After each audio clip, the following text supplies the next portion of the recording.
Innal hamdalillah nahmaduhu wa nasta'inuhu wa nu'minu bihi wa natawakkalu alayhi wa nastaghfiruhu wa na'udzu billahi min shururi anfusina wa min sayyiati a'malina may yahdihillahu fala mudilla lahu wa man yudlilhu fala hadiya lahu wa nashhadu an la ilaha illallah wahdahu la syarika lahu wa ashhadu anna Muhammadan abduhu wa rasuluh alladzi arsalahu bil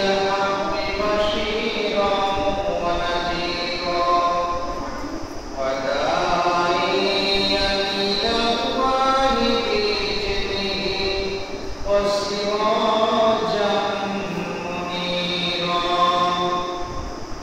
Amma ba'du faqad qala Allahu ta'ala fi kalamihil majid wa furqanihil hamid.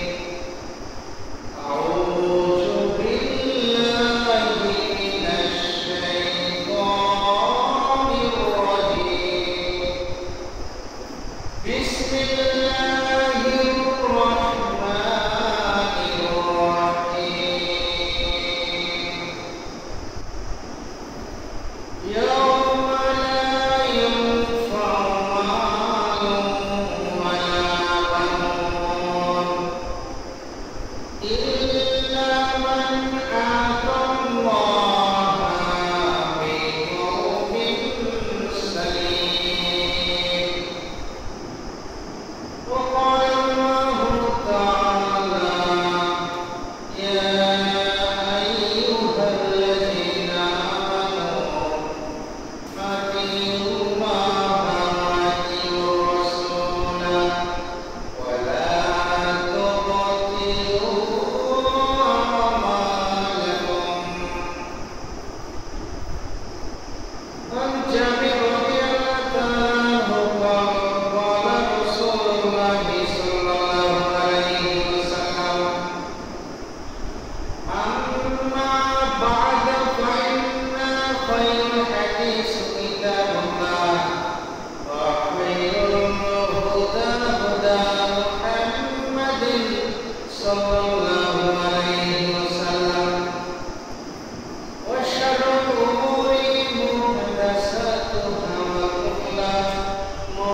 যত ফাঁকা স্থান আছে সব ফাঁকা স্থানগুলো আল্লাহ সওয়াব দ্বারা ওই ব্যক্তির আমলনামায় পরিপূর্ণ করে দেয়।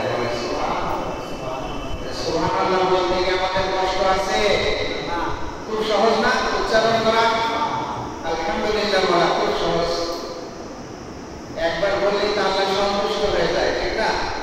আল্লাহকে আমাদের কাছে বেশি কিছু আশা করেন?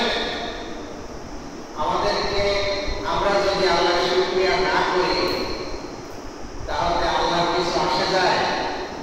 সমস্ত পৃথিবীর মানুষ যদি আল্লাহকে একটা চিন্তা না করে আল্লাহর মর্যাদার কোনো পরিবর্তন হবে না, কোনো ঘাটতি হবে না। আর যদি সারা মানুষ আল্লাহর কৃতজ্ঞতা শুকরিয়া জ্ঞাপন করে তাতে আল্লাহর মর্যাদা কি বাড়বে? আল্লাহর মর্যাদা বাড়বে না, কিন্তু উপকার হবে কার? আমাদের উপকার হবে। আমরা যদি আল্লাহর শুকরিয়া সবসময় না করি তাহলে আমরা ক্ষতিগ্রস্ত হয়ে যাব। আল্লাহ সুবহানাহু ওয়া তাআলা বলেন, লাইন শাকারতুম লা আযীদান্নাকুম ওয়া লাইন কাফারতুম ইন্না আযাবি লাশাদীদ। সূরা ইব্রাহিম আলাইহিস সালাম, এই সূরা এটা ৭ নম্বর আয়াত। আল্লাহ বলেন, তোমরা যদি আমার শুকরিয়া করো, আমার নিয়ামত, এই যে আলো, বাতাস, মাটি, পানি, এই তাপ, এগুলো আমরা আল্লাহর কাছে কখনো চেয়েছিলাম না? সেইটা আল্লাহ আমাদেরকে দিয়েছে। এত নিয়ামত আমরা গ্রহণ করি, পদে পদে আমরা আল্লাহর নিয়ামত গ্রহণ করি, কিন্তু শুকরিয়া আমরা করি না। আমরা আল্লাহর নাফরমান হয়ে গেছে, আল্লাহর কথা শুনি না, আল্লাহ বিধিবিধান কিছুই আমরা সঠিকভাবে মানার চেষ্টা করি না। অবশ্য কিছু সংখ্যক লোক তো অবশ্যই মানে, না মানলে পৃথিবীটা এভাবে আল্লাহ রাখতেন না। বলছেন হাদিসে, যতদিন একটা মুমিন ব্যক্তি দুনিয়ার মধ্যে থাকবে ততদিন কিয়ামত হবে না। যাই হোক, তাহলে আমরা তো বুঝতেছি মুমিন অবশ্যই আছে না? জি, মুমিন ছাড়া দুনিয়াতে আল্লাহর রহমত কি হতো? উঠে যেত।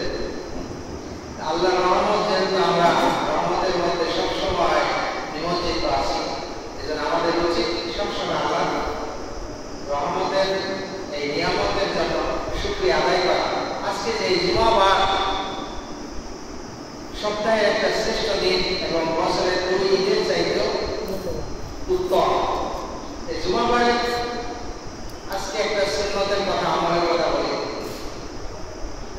বুখারীর 884 নম্বর হাদিস, রাসূল সাল্লাল্লাহু আলাইহি ওয়াসাল্লাম বলেছেন যে জুমার সালাতে যাওয়ার পূর্বে তোমরা উত্তম রূপে ওযু করে, গোসল করে, পাক পবিত্র হয়ে এবং ওযুরে কি করতে হবে? মিসওয়াক করতে হবে।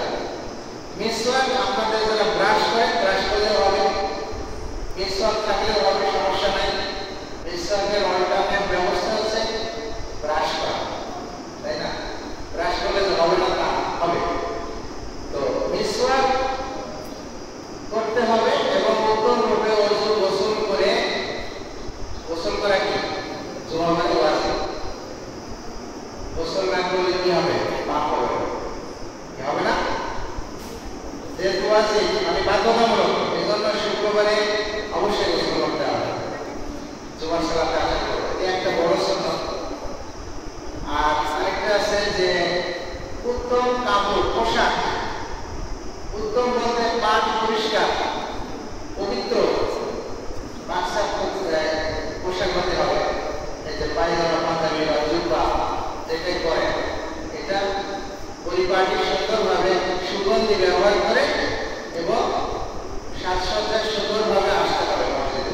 সবার যে নতুন পাঞ্জাবি করে আসতে হবে এমন নয়, এমনটি নয়।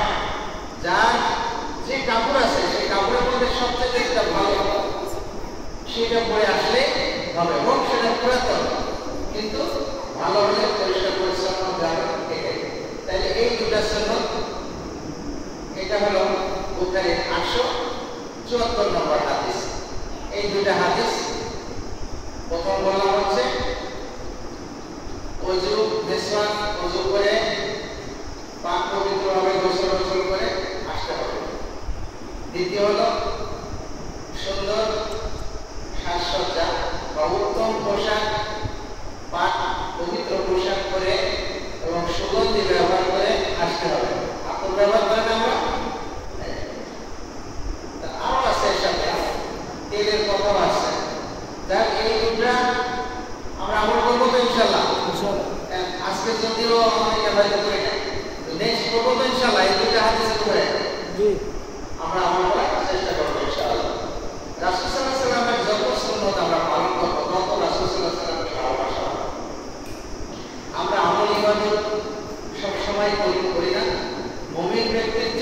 ঘন্টা হচ্ছে আমল ইবাদত। মসজিদে ঢোকার সময় আমরা কি বলি? বিসমিল্লাহ বলে কি বলি? আল্লাহুম্মা ফতহলি আবওয়াবা রাহমাতিক। এইটা বলার পরে আরেকটা কিছু বলতে হয়, তাই না? কি বলতে হয় বলেন তো? দরুদ পড়তে হয়। দরুদ না পড়লে কোনো দোয়া কবুল হবে? দোয়া চূড়ান্ত অবস্থায় থাকে, কবুল হয় না। এই জন্য একটা সূরা দরুদ পড়বেন, যেমন সাল্লাল্লাহু আলাইহি ওয়াসাল্লাম, অথবা আল্লাহুম্মা সাল্লি ওয়া সাল্লিম আলা নাবিয়িনা মুহাম্মদ। তাই এইভাবে ঢুকলাম, এই যে খুতবা শুনলেন, সালাত আদায় করে আবার যাবেন, বেরোনোর সময় বলবেন আল্লাহুম্মা ইন্নী আসআলুকা হিকমাতিক।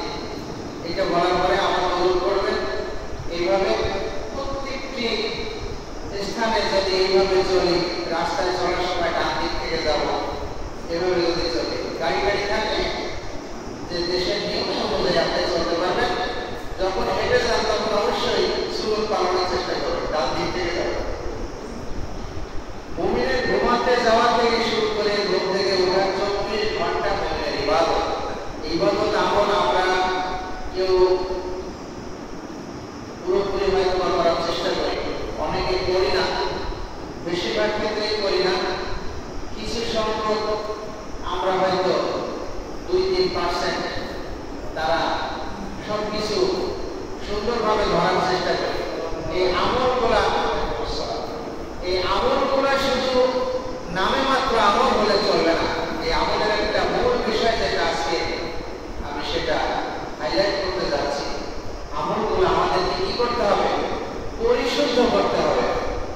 পরিশুদ্ধ আমল ছাড়া আমরা কিয়ামতের দিন আল্লাহর কাছে কিও থেকে যাব।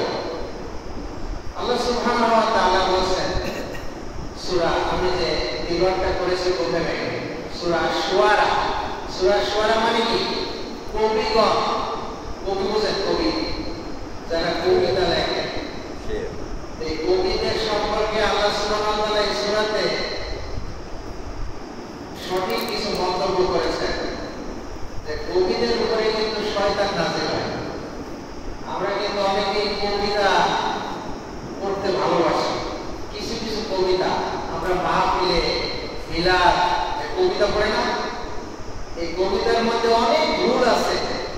আল্লাহ এই জন্য সূরা শুআরার মধ্যে বলছেন এই কবিদের উপরে শয়তান নাযিল হয়, কারণ এরা কিছু ভালো কথা বললেও এর মধ্যে এত শিরক, কুফরি, বিদআতি কথাবার্তা আছে যেগুলো আপনার আমার আমলকে ধ্বংস করে দিতে পারে। এটা সম্পর্কে সতর্ক থাকতে হবে। যাই বলে আমি যত সময় বলবো সেটা বিষয়। সূরা শুআরার 88 এবং 89 নম্বর আয়াতে আল্লাহ বলেছেন ইয়াউমা লা ইয়ানফাউ মালু ওয়ালা বানুন। ওই দিন, যেই দিন তোমাদের দুটো জিনিস, একটা হচ্ছে মাল বা সম্পদ, আরেকটা হচ্ছে সন্তান সন্ততি, এই দুটা জিনিস তোমাদের কোনো কাজে আসবে না। কে বলছে? আল্লাহ সুবহানাহু ওয়া তাআলা। কোনো কাজে আসবে না। কাজে আসবে না, আপনার ধারণা কি? আমাদের জীবনে সব ইনকাম করে সন্তানের পিছনে ব্যয় করতে হবে।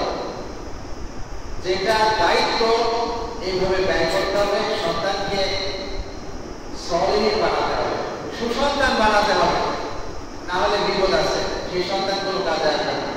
অধিকাংশ ক্ষেত্রেই সন্তান এজন্য আল্লাহ বলছেন কোনো কাজে আসবে না। আমার মাল সম্পদ আমি যদি সঠিকভাবে ব্যয় না করি, আল্লাহর রাস্তায় তো দিতে হবে, কিছু অংশ আল্লাহর রাস্তায় অবশ্যই দিতে হবে, না হলে এই সম্পদ সন্তান কোনো কাজে আসবে না। আর আমার আমল যেহেতু পরিশুদ্ধ যদি না হয়, সেই ক্ষেত্রে এই আমল এক পয়সা আল্লাহর কাছে মূল্য নাই। এই জন্য আল্লাহ পরের আয়াতে বলছেন যে ইয়াউমা লা ইয়ানফাউ মালু ওয়ালা বানুন ইল্লা মান আতাল্লাহা বিকলবিন সালিম। ওই দিন তারাই সফলকাম হবে, কামিয়াব হতে পারবে যারা আল্লাহর সাথে পরিশুদ্ধ অন্তর নিয়ে আল্লাহর সামনে হাজির হতে পারবে। সুবহানাল্লাহ। তাহলে আমাদেরকে শুধু নামাজ, রোজা, ইবাদত, বন্দেগী করলেই হবে? আল্লাহ কি বলছেন? কি করতে হবে আমলগুলো?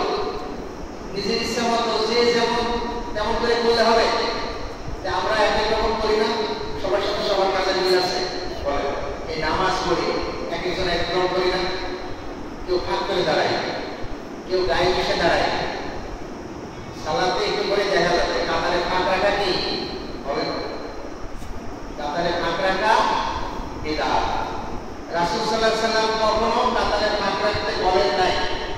কঠিন হুঁশিয়ারি দিয়েছেন যে কাতারে ফাঁক না রাখলে, ফাঁক রাখলে তোমাদের ভিতরে শয়তান ছাগলের বাচ্চার মতো প্রবেশ করবে, তোমাদের মধ্যে কি করবে? বিচ্ছিন্ন করে দেবে, বিভক্তি সৃষ্টি করে দেবে, তোমাদের সালাতকে কেড়ে নিয়ে যাবে।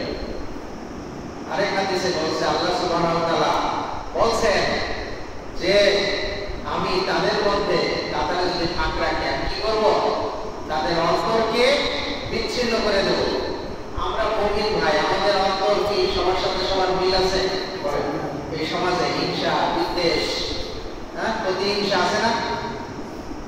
একজন একটা থাপ্পড় মারলো আপনাকে, আপনি একটা থাপ্পড় মারতে পারেন, এটা ক্ষমতা দিয়েছে আল্লাহ সুবহানাহু ওয়া তাআলা, এই অধিকার আপনাকে দিয়েছে। কিন্তু থাপ্পড় মারতে যায়, থাপ্পড়টা যদি তার চাইতে জোরে হয়ে যায় তখন কি করবেন? তখন তো আপনি জালিমের খাতায় আপনার নাম উঠে যাবে।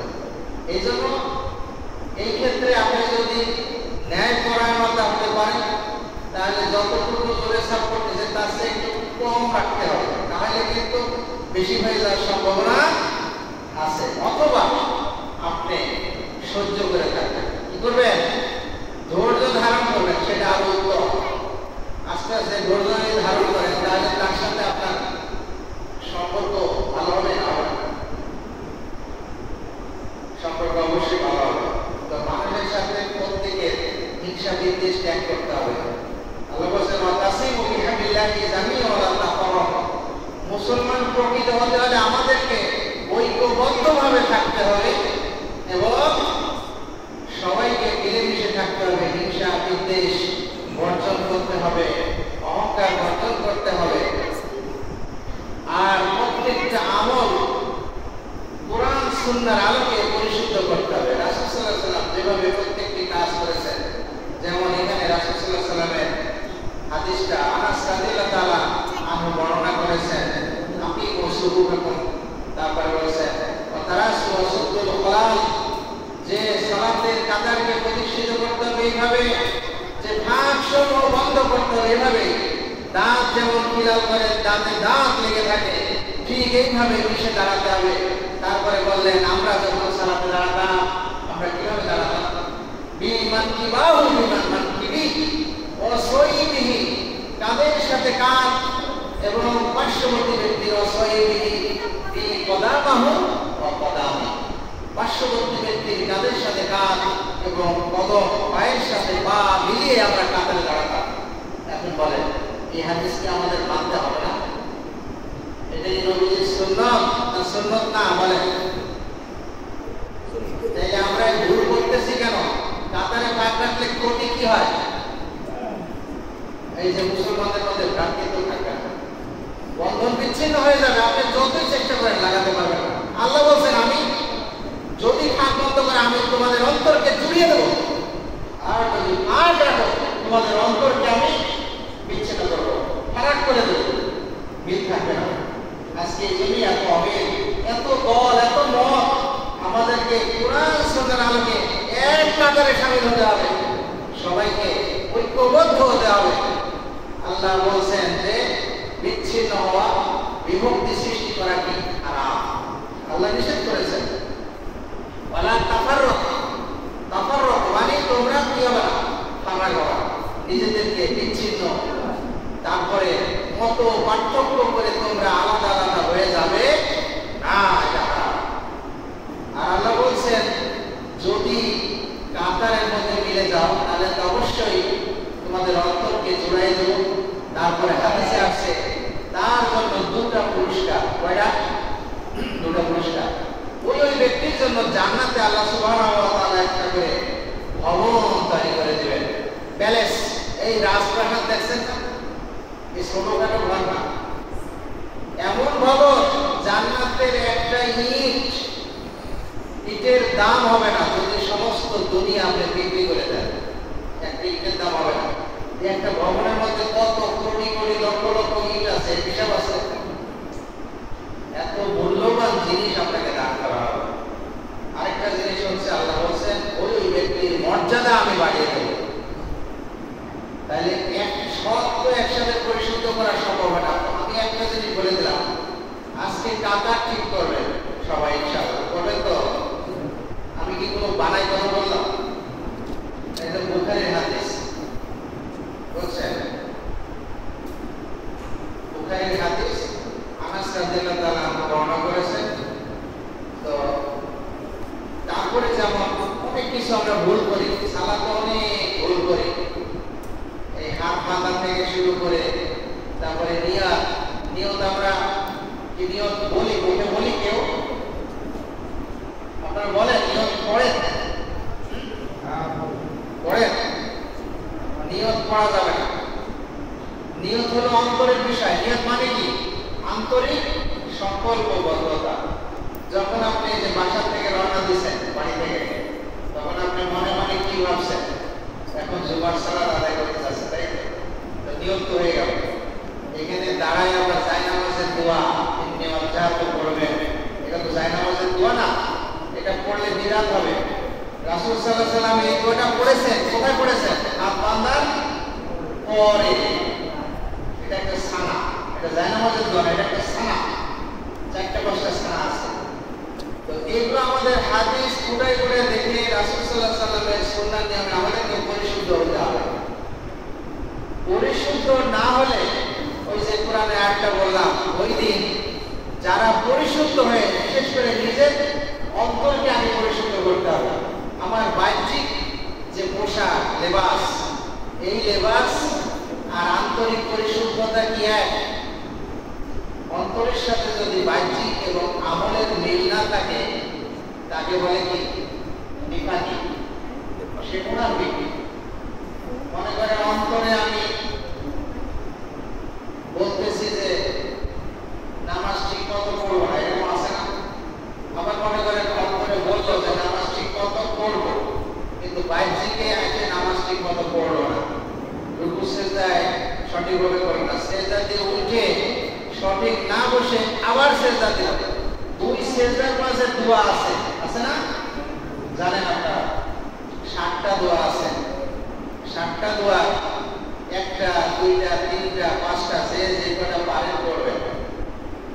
60টা দোয়া আমি বলতেছি। আল্লাহুম্মা গফির ওয়ারহামনি ওয়াহদিনি ওয়াআফিনি ওয়ারফানি ওয়াজবুরনি ওয়ারযুকনি। 60টা অর্থ আছে। আল্লাহুম্মা গফিরলি মানে আল্লাহ আমাকে ক্ষমা করে দিন। ওয়ারহামনি, আমাকে আপনি রহমত আমার উপর দান করো, আমার উপরে দয়া অনুগ্রহ বর্ষণ করো, এই তো। ওয়াহদিনি, আমাকে হিদায়াত দিন। ওয়াআফিনি, আফিনি 3টা শব্দ, 3টা অর্থ আছে। শান্তি, সুস্থতা, নিরাপত্তা। আল্লাহ আপনি আমাকে শান্তি, সুস্থতা এবং নিরাপত্তা দান করুন। ওয়ারফানি, ওয়ারফানি রফা মানে উঁচু করা, আল্লাহ আপনি আমার মর্যাদাকে বাড়িয়ে দিন। ওয়ারযুকনি, ওয়ারযুকনি মানে কি? রিজিক, আল্লাহ আপনি আমার রিজিককে বৃদ্ধি করে দেন। তারপরে হলো ওয়াজবুরনি, আল্লাহ আমার ক্ষয়ক্ষতি মিটিয়ে দেন। আল্লাহ আমার বাড়িতে অনেক কাজ ছিল, কাজ ফেলাই রেখে আপনার টাকা চলে আসছে, ওইদিকে ক্ষয়ক্ষতি হোক বা না হোক, আল্লাহ আমার যদি হয়েও থাকে ক্ষয়ক্ষতি, এটা আমাকে আপনি মিটিয়ে দেন, পূরণ করে দেন। এত সুন্দর দোয়া। এই দোয়া যদি আল্লাহ একবার কবুল করে, আপনার কোনো সমস্যা থাকবে? এটা করতে হবে না? সিজদা থেকে উঠে না ঠিক মতো বলে আবার সিজদা দিলেন, সিজদাই তো হবে না, হবে? আবার দ্বিতীয় সিজদা দিয়ে রাসূল সাল্লাল্লাহু আলাইহি ওয়াসাল্লাম কি করেছেন? বসেছেন, আমরা বসি না।